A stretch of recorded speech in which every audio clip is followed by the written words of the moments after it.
What's up, YouTube world? Back home from a weekend of racing at the AHDRA. It was wonderful. It was everything I'd hoped it was going to be. Camping out at the track, doing the racing, Friday night test and tune into Saturday. Sunday ended up being a wash. They canceled Sunday, so we jammed everything on Saturday. Got a couple test passes early in the morning, and then right into first round of qualifying. So what I'm going to do now is just kind of break all that down. I got a bunch of GoPro footage. It's more or less the same stuff, that I've been putting up, but I'm just going to try and break it down a little bit further and pop in and out of the video and try and make heads or tails of it for myself and maybe break it down for some of my subscribers who may not understand how bracket racing works exactly. It can be tricky and complicated playing with the numbers, and ultimately that's ended up what bit me in the rear end. So stay tuned and watch some drag racing, man. I'll see you in a bit.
So those were the two qualifying runs. I did get two test passes in that morning, Saturday morning. Unfortunately, I did not put the card back in the GoPro, so I could not get footage of them.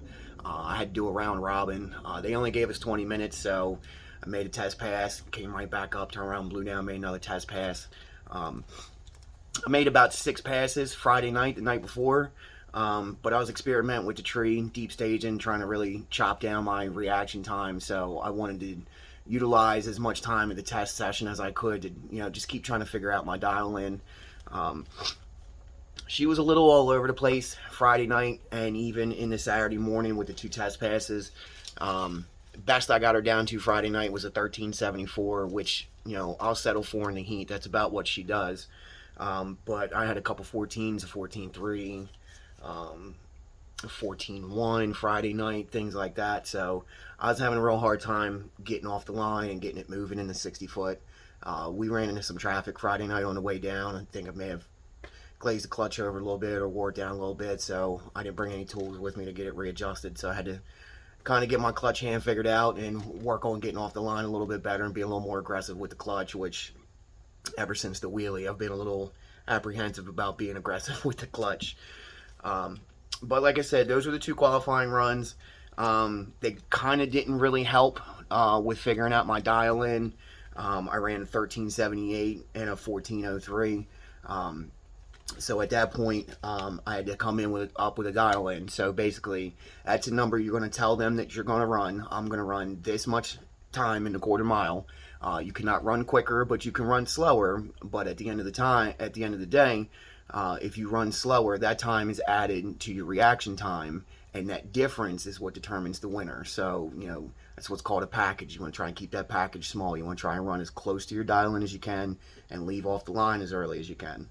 Now, qualifying, the ladder in the trophy class is determined by reaction time. So the person with the quickest reaction time is #1 qualifier, and then so on and so on. I wasn't doing too hot with the reaction times. I was in the 2/10, all the way through qualifying. I knew I really needed to chop down the reaction time, get off that line a little bit better. So that's kind of what I worked on there and made the show. There was less than 16 guys there, so we all got to race and made the show, and that's what I'm going to pass you off to now. I'm going to pass you off to the first round and see where we go from there. So this is first round, going up against this bagger here. Not gonna lie, I was kind of digging his neon green windshield there. He didn't do a burnout either. You don't really have to unless you're spinning. I mean, there's really no reason to tear up the tire, but he thought he'd be slick. He'd pull up to the light real quick and watch. He double balled me. Jumped in right with him and was ready to rock and roll, and off we went.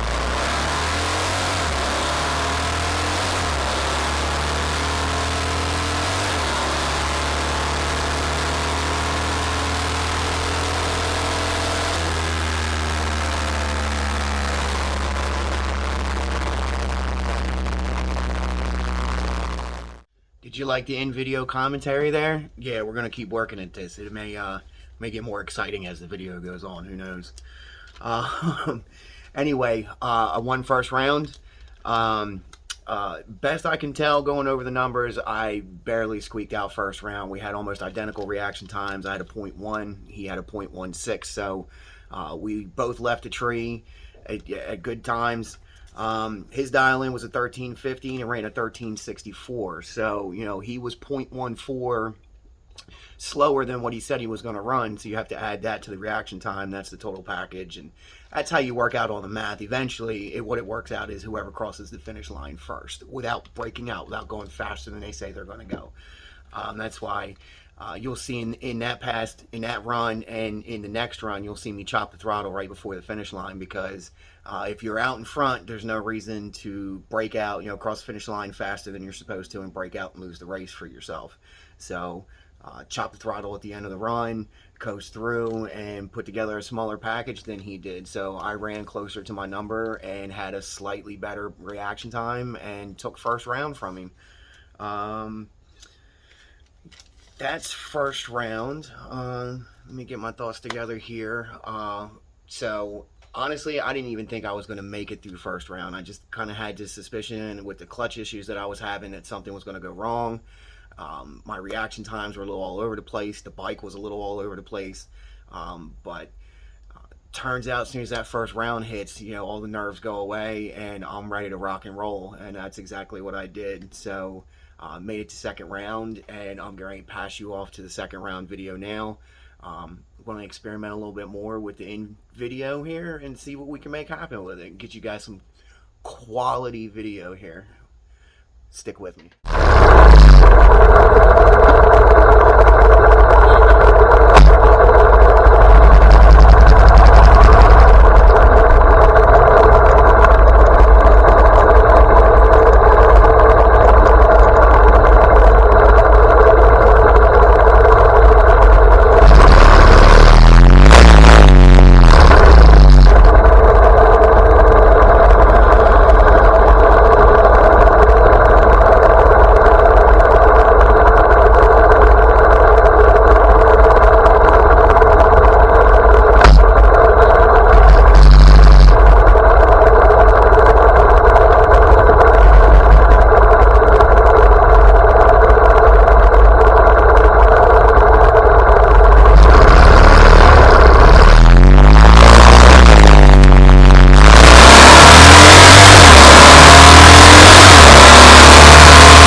it turns out I'm having a hard time controlling the volumes between the two videos, so we're just going to leave that alone for now and stick to what we know, okay?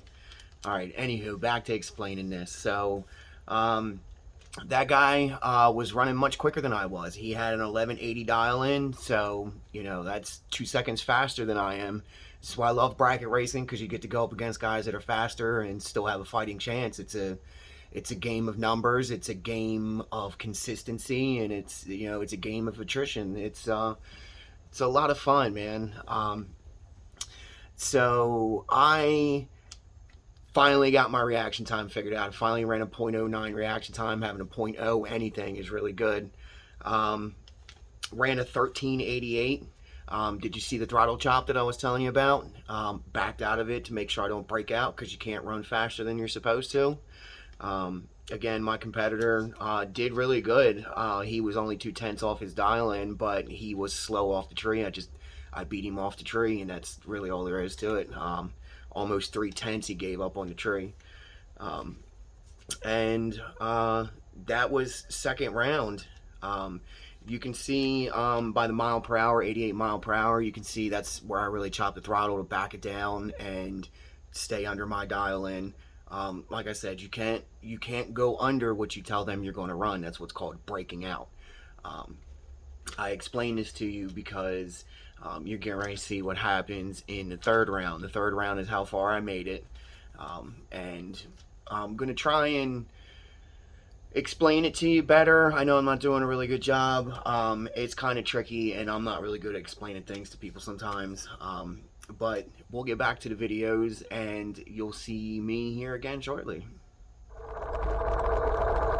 So this is round number 3. I'm up against Don again. We've got a little bit of history. I went up against him in the final round last year at AHDRA and lost to him. I was just laid off the tree last year, and he put together a smaller package on me, so I knew I really had to bring my A game to this run. I could not slouch. I had to get in there, get on the tree, and leave as soon as I possibly could and run on my number. The bike was running a little quick all day long. I could tell by the numbers from chopping the throttle, and I knew I should have changed my dial in, and I didn't, and it bit me in the rear. I broke out, and wait until you see by how much.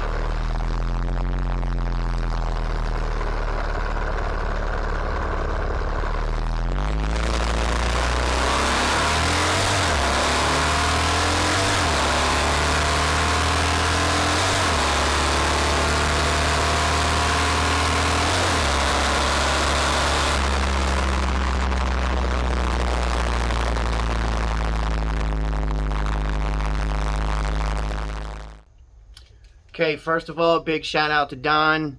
I owe you, man. That's 2 now. I'm coming for you next year. So I'm going to do the best I can to try to explain this to you guys. I'm going to leave this picture up. My wife grabbed a shot of this scoreboard for me. Big shout out to my wife for coming in clutch for the weekend, lugging the kids around, playing camera woman, all that. Man, I got me a good one.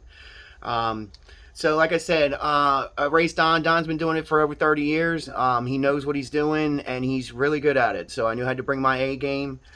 We had nearly identical reaction times. I'm going to switch over to the time slip now. Hang on 1 second. Here we go. There we go. All right.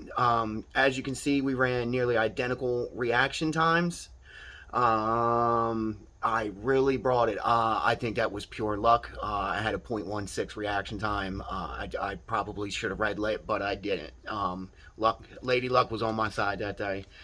But as you can see, I broke out. My dial-in all day had been a 1374. I don't know why, I just stay with a fixed dial-in, and I shouldn't have. I knew better. I knew I should have changed it. The bike had been running quick all day. I could tell, reading over the numbers. I left it at 1374, and I ended up breaking out by less than 400ths of a second. I mean, I don't even really know how to explain 400ths of a second. I can't really wrap my brain around it either. but he put together a very nice small package. He ran or he dialed in at a 1220 and ran a 1226. So he was only 600ths of a second slower than what he dialed in at. So I mean, he really knows his stuff. He's really good at it, and thought I had a shot at him, man. I would have had a shot at him had I not trusted my gut and just changed the dial in. I wanted to go to a 1365, but it's just I was apprehensive because the bike was a little all over the place for the weekend. But I had a wonderful time doing AHDRA. I camped out. I'll switch over to some pictures and scroll through some pictures while I'm talking about this. Had the wife come down on Friday and drop all my gear off and everything else like that. Did a bunch of test and tune Friday night. Camped out Friday night. It thunderstormed for a little bit Friday night. I got some really good shots of that. Tent held up pretty well. My $20 Walmart tent held up, kept me dry, kept all my insides dry.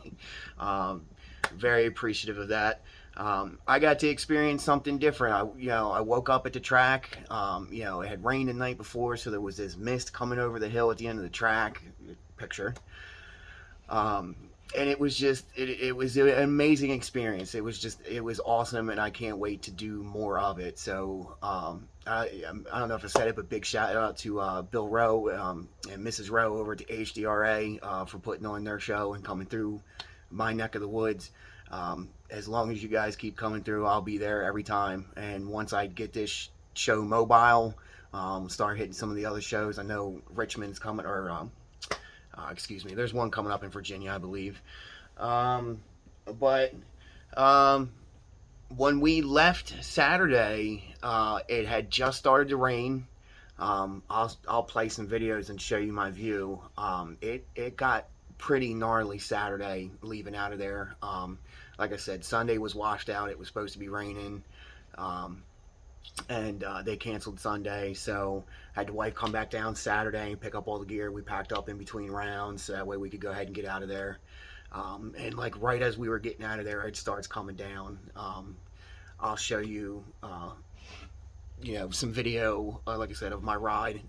It was pretty white knuckle, but it was great. And I mean, I don't know if you're still with me here at this point in the video. Thank you. I really appreciate you. I do this to keep myself sane and occupied, and every once in a while my kids like to get on and see what daddy's up to in the racing world.